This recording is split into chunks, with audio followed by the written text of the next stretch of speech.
LA is a microcosm, okay, of the world, and you actually explored the world, but then you got skills that I'm still trying to crack. I mean, after doing one thing for so long, I'm trying to do my second act.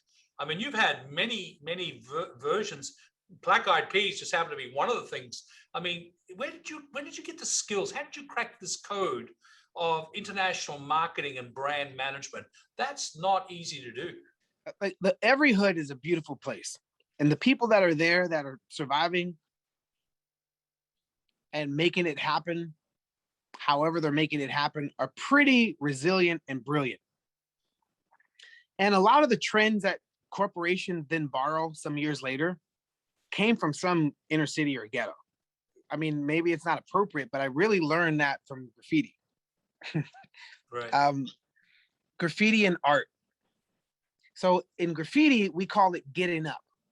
If you can go all city, what does that mean? That means you write your name on this bus or this wall.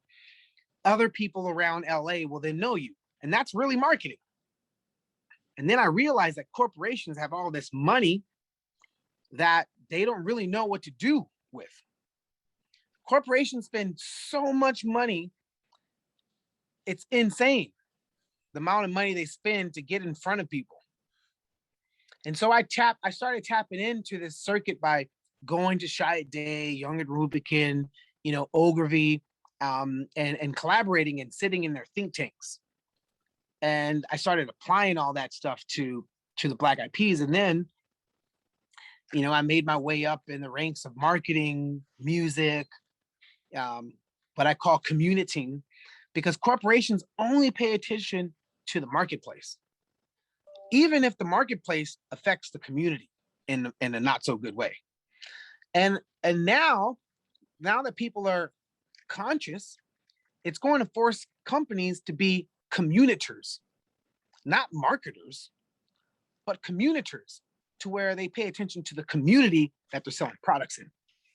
Because marketing alone, like I said, can be detrimental to communities. But communitying is like, I've earned my place to sell you product because I uphold and lift up the community. That's the only place that we can go, because now trust is currency. Right. We're living in a world where transparency is everything. So if transparency is everything, then trust is currency. I trust that brand. I buy that brand because I trust and I value what they bring to the world.